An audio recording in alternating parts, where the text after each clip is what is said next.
যে কোনো কাজের জন্য প্রাপ্তি অনেক আনন্দের, আর যদি সেটা সুরঙ্গর জন্য হয় আমার সব থেকে পছন্দের চলচ্চিত্র, তো সেটা তো অবশ্যই আমার জন্য অনেক আনন্দের।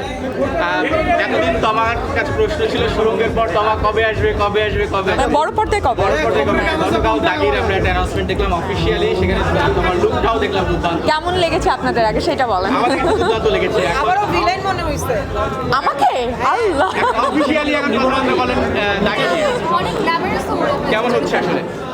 আচ্ছা, দাগি আমার মনে হয় যে এখন অনেক কিছু না বলি, কারণ হলে যে দেখার পরে আসলে সেইটার অন্যরকম একটা আমেজ, একটা অনুভূতি, বড় পর্দায় দেখার থাকে না, আনন্দই অন্যরকম। সো এটা নিয়ে আগে থেকে অনেক কিছু বলতে চাই না, কিন্তু আমার কাছে যেটা মনে হয়েছে শিহাব শাহীন ভাইয়ের ওয়ান অফ দ্য বেস্ট স্টোরিতে কাজ হতে যাচ্ছে, এবং উনি তো অসাধারণ পরিচালক। তো আমার কাছে মনে হয় যে ছবিটা অসাধারণ হতে যাচ্ছে, কারণ টিমটা অসাধারণ।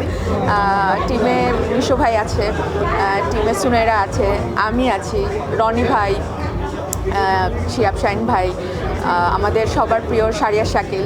তো এরকম পুরো টিমটাই আমার মনে হয় যে খুব স্ট্রং, খুব ভালো কাজ তারা আগে উপহার দিয়েছে। সো অতটুকু আস্থার জায়গা তো আমার মনে হয় দর্শকেরও তৈরি হয়েছে এই পুরো টিমটার উপরে। তো সেই জায়গা থেকে আমার মনে হয় ভালো একটা চলচ্চিত্র দর্শক পেতে যাচ্ছে।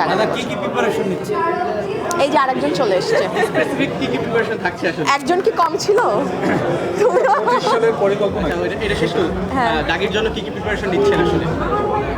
প্রিপারেশন তো অনেক ধরনেরই হচ্ছে, এটা এখন তো আলাদাভাবে বলা যায় না। আমাদের প্রচুর রিহার্সাল হয়েছে ইনফ্যাক্ট, এবং আমরা জানি আমরা কি শুটিং করতে যাচ্ছি, বা আমাদের শুটিংটার কি প্ল্যানিং, কোথায় কিভাবে হবে। আমরা সবাই খুব অ্যালাইন, আমরা প্রত্যেকটা আর্টিস্ট জানি যে একদম শুরু থেকে শেষ অবধি পুরো ছবিটা কেমন গল্প, কেমন অ্যাক্টিং হবে, আমাদের কেমন গেট আপ হবে, কেমন লুক অ্যান্ড ফিল হবে।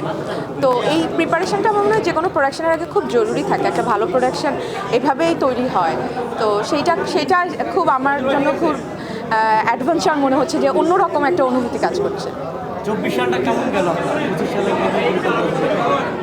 24 সাল তো সবার যেমন গিয়েছে আমারও ওরকমই গিয়েছে, কারণ 24 সালে যা যা ঘটেছে সবার উপর দিয়ে কম বেশি সেটার প্রভাব গিয়েছে।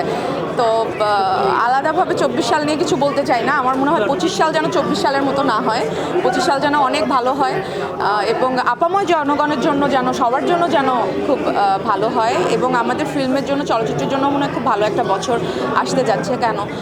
কেননা একসাথে ঈদে অনেকগুলো ছবি আসছে, ঈদের বাইরেও এখন ছবি রিলিজ হচ্ছে। রিসেন্টলি সাকিব খানের একটা ছবি রিলিজ হলো। তো যেরকম দেখা যাচ্ছে যে দর্শক ঈদ ছাড়াও হলে আসছে, এরকম যদি আসে এটা আমাদের চলচ্চিত্রের জন্য অনেক ভালো আমার মনে হয়। আপু, আফরান নিশুর সেকেন্ড সিনেমাতেও আপনি আছেন, তো এই ব্যাপারটা একটু ভালো লাগে। এবং দ্বিতীয় চলচ্চিত্র এটা আর কি, নিশু ভাইয়ের সাথে